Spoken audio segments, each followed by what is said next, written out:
जय हिंद, वंदे मातरम।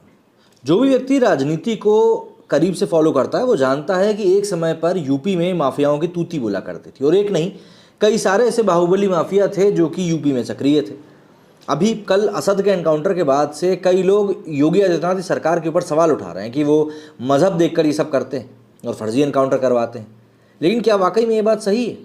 तो आज की इस वीडियो में हम लोग बात करने वाले हैं कुछ ऐसे ही केसेस के बारे में जहाँ पर कि सिर्फ एक नहीं बल्कि कई सारे मजहब के लोग शामिल हैं जिनको कि योगी सरकार के अंदर में मारा गया है या उनका काम खत्म किया गया है।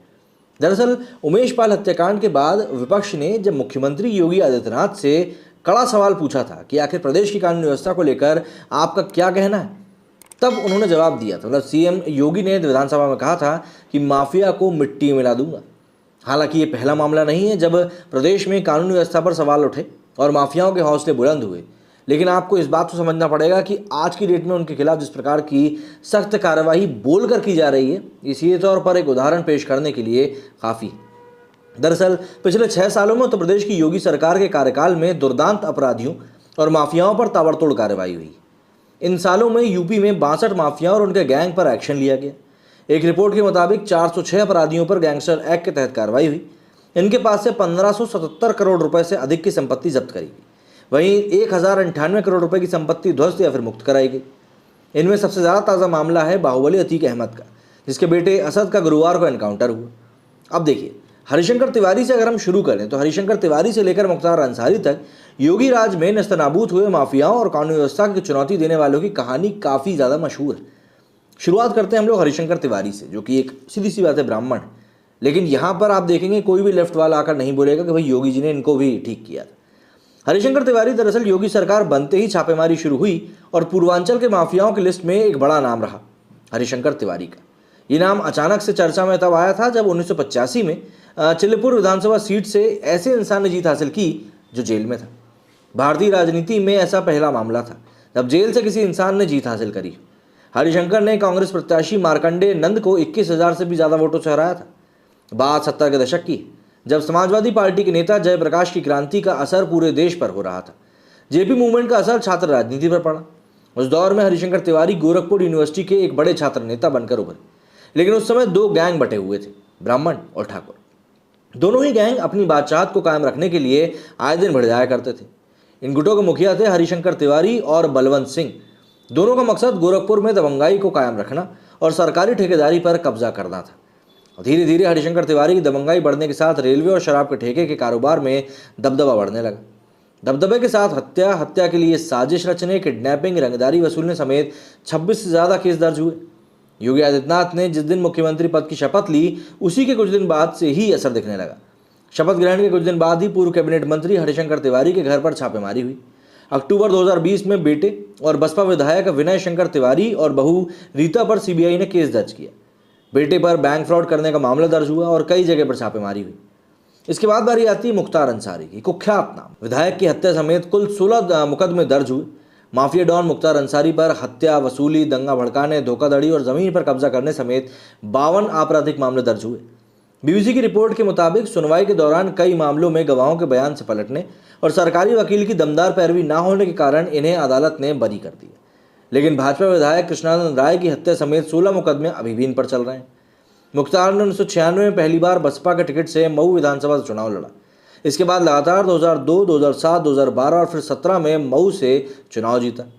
आखिरी 3 चुनाव जेल में रहते हुए लड़े। कहा जाता है कि 1985 से गाजीपुर की मोहम्मदाबाद विधानसभा सीट 2002 में भाजपा के कृष्णानंद राय ने छीन ली। जीत हासिल करने के 3 साल बाद उनकी हत्या हो गई। जिस समय हत्या हुई उस समय मुख्तार जेल में बंद था, लेकिन सीधे तौर पर मामला 17 साल पुरानी सीट से जुड़ा था और अंसारी की नाराजगी जग जाहिर थी। इसलिए हत्या के बाद जेल में बंद अंसारी का नाम इस हत्याकांड में जोड़ा गया। भाजपा की मौजूदा सरकार के मंत्री और गाजीपुर से सांसद मनोज सिंह ने इस मामले में मुख्तार के खिलाफ गवाही दी। हालांकि इस मामले में गवाहों के मुकरने के बाद अंसारी जेल से छूट गया, लेकिन उसका गैंग एक्टिव रहा। उत्तर प्रदेश में योगी सरकार बनने के बाद अंसारी पर शिकंजा कसना शुरू किया गया। प्रदेश सरकार 15 मामलों में मुख्तार अंसारी को सजा दिलाने की कोशिश में। योगी सरकार पहले ही अंसारी के गैंग की करीब 192 करोड़ रुपए की संपत्ति को या तो जब्त कर चुकी है या फिर ध्वस्त कर चुकी है। इतना ही नहीं, योगी सरकार ने अंसारी के 75 गुर्गों पर गैंगस्टर एक्ट के तहत कार्रवाई भी की। इसके बाद बारी आती विजय मिश्रा की। 5 बार विधायक रहे, बाहुबली को 5 साल की जेल भी हुई। ज्ञानपुर विधानसभा सीट से 4 बार विधायक रहे विजय मिश्रा भी योगी सरकार के निशाने पर रहे। पूर्वांचल के बाहुबली विजय मिश्रा 3 बार सपा और 1 बार निषाद पार्टी से विधायक रहे। राजनीतिक सफर के दौरान विजय मिश्रा पर कई आरोप लगे और उत्तर प्रदेश सहित कई राज्यों में आपराधिक मामलों में एफआईआर भी दर्ज करी गई। मार्च में प्रयागराज के विशेष न्यायालय ने विजय मिश्रा को 5 साल कारावास की सजा का आदेश जारी किया। विजय पर आर्म्स एक्ट के मामले में प्रयागराज फूलपुर थाने में केस दर्ज हुआ। दरअसल विजय मिश्रा पर एक चुनावी सभा के दौरान सरकारी गनर के हथियार से फायरिंग करने का आरोप लगा था। इस मामले में उसे 5 साल की सजा सुनाई गई थी। इसके बाद बारी आती विकास दुबे की। 8 पुलिसकर्मियों की हत्या के बाद एनकाउंटर। मुख्यमंत्री योगी आदित्यनाथ के कार्यकाल में ही कानपुर के अपराधी विकास दुबे का सफाया हुआ। विकास उत्तर प्रदेश का दुर्दांत अपराधी था। उसके नाम 5 लाख रुपए का इनाम घोषित किया गया था। रियल एस्टेट से करियर की शुरुआत करने वाले विकास ने अपराध की दुनिया में कदम रखा। साल 2000 में उसने जिला पंचायत चुनाव में शिवराजपुर से उस समय सीट जीती जब वो जेल में था। चुनाव से पहले लूट और हत्या करना ही उसका पेशा था, लेकिन चुनाव जीतने के बाद नेताओं से उसकी करीबी बढ़ने लगी। हौसले इतने बुलंद हो गए कि उसके गुर्गों ने गोली मारकर 8 पुलिसकर्मियों की हत्या कर दी। इसके बाद से ही वो वांटेड क्रिमिनल के तौर पर जाना जाने लगा। आजम खान की अगर बात करें तो योगी सरकार ने जौहर ट्रस्ट की जमीन वापस ली। 80 से ज़्यादा मामले, दर्जन भर भड़काऊ भाषण देने और जौहर ट्रस्ट की जमीन की खरीद में हेरफेर करने वाले समाजवादी पार्टी के विधायक आजम खान पर भी सीएम योगी सख्त रहे। आजम पर कुल मिलाकर 80 से भी ज़्यादा मामले दर्ज हैं। आजम को पहले भड़काऊ भाषण मामले में रामपुर कोर्ट ने दोषी करार देते हुए 3 साल की सजा सुनाई थी। इसके बाद जौहर ट्रस्ट के लिए खरीदी गई जमीन में नियमों का उल्लंघन करने पर योगी सरकार ने कार्रवाई की और 70 हेक्टेयर जमीन आजम खान से वापस ले ली। और इसी साल फरवरी में छजलेट मामले में आजम खान और बेटे विधायक अब्दुल्ला दोषी करार देते हुए उनको 2-2 साल की सजा सुनाई। दरअसल यूपी के छजलेट में आजम खान की कार को चेकिंग के लिए रोका गया था, जिसके बाद उनके समर्थक भड़क गए। इस मामले में कईयों को आरोपी बनाया गया था। सरकारी काम में बाधा डालने और भीड़ को उकसाने के आरोप में इस पर कार्रवाई भी की गई। और आखिरी में बारी आती है अतीक अहमद की। 102 मुकदमे और आजीवन कारावास। अतीक के पिता हाजी फिरोज तांगा चलाते थे और आपराधिक प्रवृत्ति के इंसान थे। अतीक पिता के नक्शे कदम पर चला और मात्र 18 साल की उम्र में सन 1983 में पहली एफआईआर इसके नाम दर्ज हुई। यहीं से अतीक का हौसला बढ़ने लगा और गुनाहों की लिस्ट भी बढ़ती गई। 1989 में राजनीतिक सफर शुरू किया और इलाहाबाद पश्चिम विधानसभा सीट से निर्दलीय चुनाव लड़ा और जीता भी। अतीक ने लगातार कई चुनाव जीते। राजनीति के साथ साथ अपराध की दुनिया में भी रुतबा बढ़ने लगा। 2007 में बसपा की सरकार बनने पर मायावती ने अतीक पर शिकंजा कसा और एक एक करके 10 मुकदमे दर्ज करवाए। इस सख्ती के बाद अतीक फरार हो गया। दबाव बढ़ता देखकर अतीक ने सरेंडर कर दिया। 2014 में उत्तर प्रदेश में सपा की सरकार बनने पर अतीक को जमानत मिली और श्रावस्ती से चुनाव लड़ा, लेकिन हार गया। 2017 में योगी आदित्यनाथ की सरकार बनने पर योगी सरकार ने अतीक पर शिकंजा कसना शुरू कर दिया।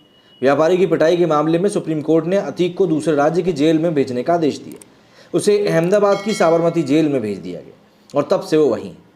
इसके बाद उमेश पर हत्याकांड मामले में फूलपुर से सांसद रहे अतीक अहमद को आजीवन कारावास की सजा सुनाई गई। अतीक पर धमकी, हत्या की कोशिश और अपहरण समेत 102 मामले दर्ज हैं। 3 बार गैंगस्टर एक्ट लगा। अतीक को उत्तर प्रदेश की अलग अलग जेलों में रखा गया। जेल में भी उसने दरबार लगाना जारी रखा और अब गुरुवार को उसके बेटे असद को यूपी एसटीएफ ने न्यूट्रलाइज कर दिया। जाहिर सी बात है, यहाँ पर खबरें कम नहीं है, लेकिन उसके बाद भी हमारे देश में एक वर्ग है जो कहता है कि भाई योगी आदित्यनाथ जो है वो धर्म देखकर ही एनकाउंटर करते हैं। देखिए, अगर ऐसा होता तो फिर मुख्तार अंसारी का भी हो ही गया होता, लेकिन नहीं हुआ। क्यों नहीं हुआ? क्योंकि वो कोऑपरेट कर रहा था। अतीक अहमद गिरफ्त में है, इसलिए नहीं हुआ। उसका बेटा भाग रहा था, गोली चला रहा था, 5 लाख की पिस्टल उसके हाथ में थी। तो फिर आप लोगों का इस बारे में क्या कहना है? कमेंट करके जरूर बताइएगा। मेरे स्टूडियो फिलहाल इतना ही। जय हिंद, जय भारत।